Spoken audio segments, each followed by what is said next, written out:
Ladies and gentlemen, this list of achievements has improved the lives of millions of people. I believe that if Bishop Hale could have envisaged his school would one day boast an Old Halian with these achievements, he would never have believed it. Andrew, thank you for agreeing to come to Hale, to continue the Forest legacy at Hale, and thank you for all you have done and plan to do. Your journey certainly isn't over yet. I invite Andrew Forrest to come forward to receive the 2018 Bishop Hale Medal.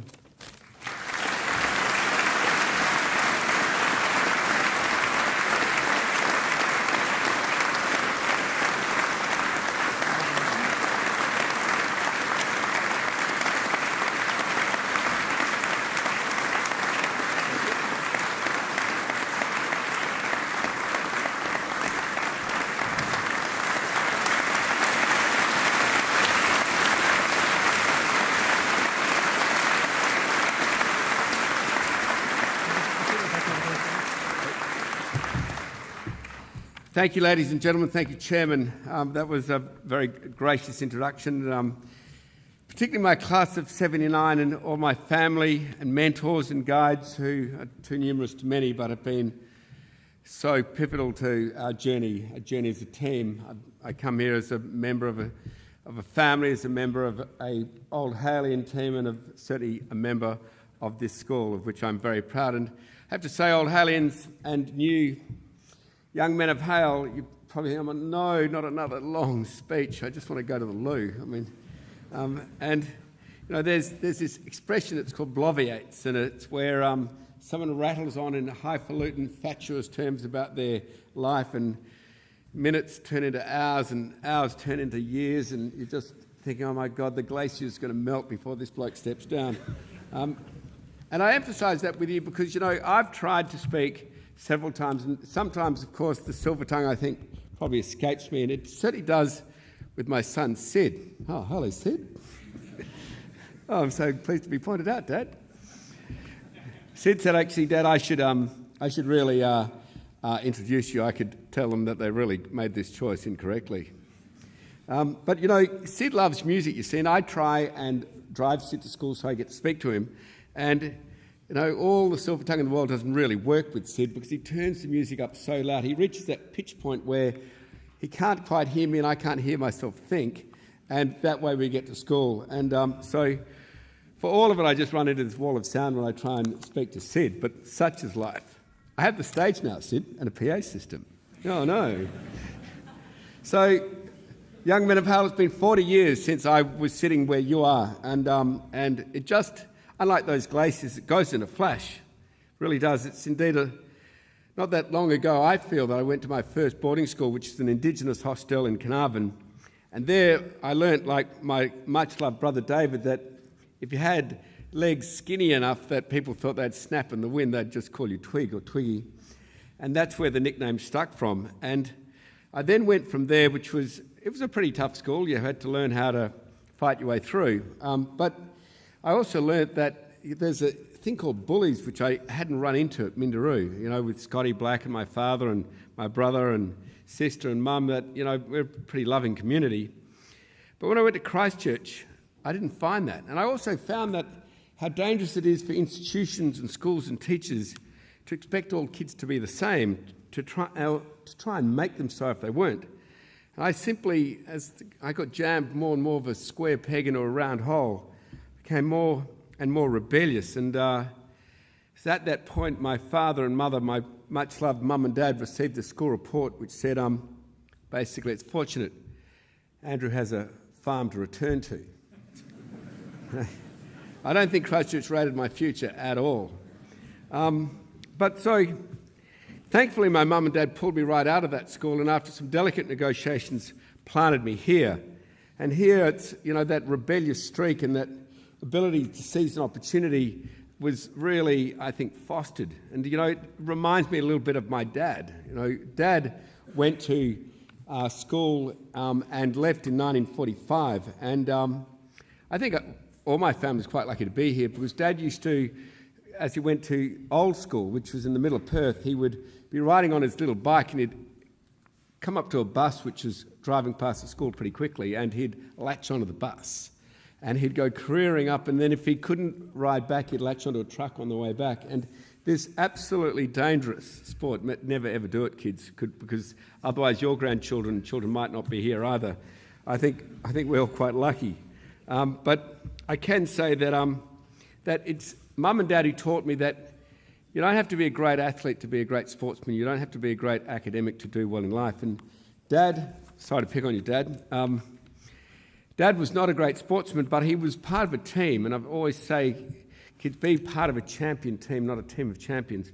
Part of a team, and he rode in the first 8, and he didn't consider himself a great athlete. But back in 1945, that rare determination, that essential courage, young men of Hale, which takes you through life, took them through to win the head of the river that year. And I know when we see the first 8 tomorrow, they're going to repeat that great history as they have many times since 45. But don't feel the weight on your shoulders, boys, but we're there with you.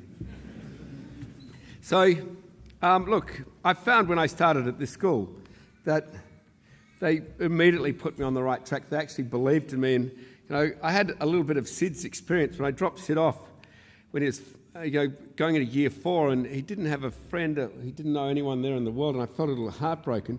But like all of you kids, he quickly made friends, bounced back from his first day at Hale, speaking feverishly about it, and has never looked back since. And I think, that's where I find the most valuable gift. And that's for me what some people have said, there must have been something in the water for that class of 79, because we've stayed really good mates and we've all tried really hard, and we've tried to back each other up and support each other. And it is, I feel very much class of 79, part of the class of 79 team. I can say, ladies and gentlemen and young men of Hale, what you learn at school isn't going to be on its own, whether or not you're a dux or a great academic or a great prefect. What will make you great is your determination. You have the assets, you have the learning here, and you can also take a stand against injustice whenever you find it. It does give you that deeper meaning in life. And I don't say do what I did. That was, putting your fists up is a very unhealthy, self-destructive way to deal with the world. But if you can learn to challenge and channel that injustice, and feel it in your chest whenever you see, even something which just doesn't feel right to you, then channel that energy to make this society of yours a fairer place. And look, in business, I did that. I found myself standing up to really big companies who are used to ruling the waves completely. And as they call the shots, they expected everyone to fall in a line. And as Christchurch found, I didn't do that. And at Hale, that was encouraged, that, to be different was a great thing. And that led us to take on modern slavery, which is probably the most destructive human rights destruction, I think, in the world.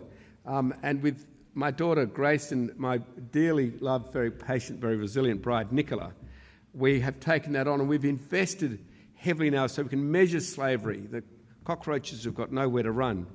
We can measure slavery all over the world, and when you can measure something, as you know, young men of Hale, it exists. And so we set out to measure it, and we set out to fight it. And it's for a very real reason. I found in factories which were making goods for my company, making goods for people who we employed from all over the world. There are factories in the Middle East where people were working as slaves. Their passports had been confiscated.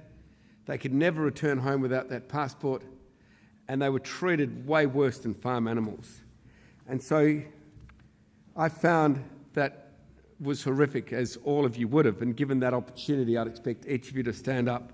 And I was proud that that sense of injustice and taking that on to defeat a bully was given to me at Hale. So I have to say, bullies in business or bullies at school, young men of Hale, they have no real friends. They have usurious acquaintances who pass out of their lives. So adopt someone who you see like that. Adopt a company if you can when you're older, and change them for the better, because it's you who will make the world a better place. It is no one else. That fairness for a greater society beats young men of Hale in your chest. So Nicola, as I've mentioned, my resilient and patient bride, has also encouraged me to take on another form of great unfairness. And as we heard from Sid the Antarctic explorer that, your frontiers can be anywhere, and particularly look at science and the humanities. But we looked at science, we looked at cancer. This is a disease which touches almost every one of us. I'm sure that you have a relative or friend who has been struck by this disease, and we found that the treatment between rich and poor was being divided heavily by major vested interests. Pharmaceutical companies, even governments, would control the data which the research world needed to make the breakthroughs which have made mankind the most advanced animal that we are. And it's with that data which was refusing to be shared, which is actually owned by the patients, that we're now setting out to create a global cancer data bank so that research, which drives the improvements which all of you take for granted in your lives, can be equal and openly accessed by researchers all over the world for the biggest cancer data bank in the world, which steps over the institutions and steps over the vested interests and allows cancer patients who don't care about bureaucracy or red tape to actually have their experience prevent someone else walking their same road of suffering. And so, kids, I'd like to say to you, whether or not it's a global movement to share data about slavery or to drive research into cancer, the difference which you can make starts at this school, and don't worry about setbacks. We mentioned Anaconda Nickel. It became one of the state's major employers, one of the state's great wealth producers. But when I started it and took it to $1 billion+ company, I was thrown out and vilified by two really big corporate bullies, and the media at the time completely wrote me off. I was seen as dismal, not going to amount to anything in later life. And it's that sense of failure, young men of Hale, which is where if you can get through that, that's the point you can point to where you succeed. And my response was to start another $1 billion company and just stress to you that it isn't when things are going well that you succeed. It's when things are tough. Success leads to vanity, vanity leads to the lack of humility, which is so essential to all of us. And if you lose that, you lose everything. You'll lead to ruin of others or of yourselves. Because it's only, ladies and gentlemen, young men of Hale, when you've pushed through that sense of failure, when times are tough, when you're feeling like you just don't want to do another minute of homework even though you should really do several hours, it's at that decision point that you succeed. I say, look, the peaks and troughs, they're short term, but the trajectory of your lives will be steered by your courage and steered by your determination. You will learn how to research, you will learn how to learn here, and you will learn here at Hale. But when you mix that with an acceptance of failure as the key to success, with courage and determination as overarchingly important, for which all the education in the world will do you no good. When you take that into your cocktail of your life, that's when you'll be able to command the life you want to live and be the person you want to be. So I can say, young men of Hale and ladies and gentlemen, and all my mentors and those who have loved and cared for me and put up with me, that Hale did change my life. The patience of Alistair McMillan and Ken Tregotting, whose daughters are here, to which I owe an eternal debt. And of course, my housemaster, Richard Truscott, who accepted this rebellious kid and said, look, we're going to work with you, not against you, but you've got to work with us. And those words changed my life, someone who believes in you. So I'm honoured to be invited back to accept this award, Young Men of Hale, and I can hope in the little message of determination and courage is more important than anything you'll learn, and you learn it here at Hale, that I haven't waited till the glacier melted. Thank you.